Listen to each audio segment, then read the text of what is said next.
High সবাইকে। তো আজকে শেয়ার করবো আমি প্রেগনেন্সিতে কী ওষুধ খাচ্ছি। হ্যাঁ, এখন তো আমার ডেলিভারির সময় চলেই আসলো, তো এখন তো সব রকম ওষুধ আমি খাচ্ছি না। তো যেগুলো খাচ্ছিলাম এতদিন প্রেগনেন্সি জার্নিতে, তো সেটাই শেয়ার করবো আজকে তোমাদের সাথে। তো প্রথমেই দেখাচ্ছি এটা ফলিক অ্যাসিড, এটা আমাকে সেন্টার থেকেই দিয়েছে। ফলিক অ্যাসিড আর আয়রন ট্যাবলেট, এই দুটো আমি সেন্টারেরই খাচ্ছিলাম। ডাক্তারকে দেখানোর পরে ডাক্তার বলেছিল যে আমাদের কোনো অসুবিধা নেই, তুমি যেটা খুশি খেতে পারো, বাড়ি থেকে কিনেও খেতে পারো বা সেন্টার থেকেও খেতে পারো।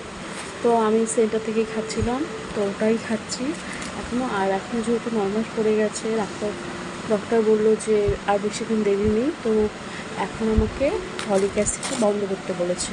তো আমি এখন এটা খাচ্ছি না, শুধু আয়রনটাই খাচ্ছি। আর আমার যেহেতু থাইরয়েড আছে, আমি থাইরয়েড ট্যাবলেট খাই প্রতিদিন সকালবেলা করে। থাইরয়েড 100 খাচ্ছি। আর এমনি ফাইল দিয়েছে। আর তেমন কোনো ওষুধ আমি খাই না, বলতে গেলে খাই না। আর আগে গ্যাসের ওষুধ দিত, সেটা বলেছে, আমি গ্যাসের ওষুধ দেওয়ার কথা বলেছেন, তো সেটাই দিয়েছিল। ব্যাস এতটুকুই খাচ্ছি। তো তোমরা কে কী ওষুধ খাচ্ছ আর কার কবে ডেট, সবাই কমেন্ট করে জানিও। চলো টাটা, বাই।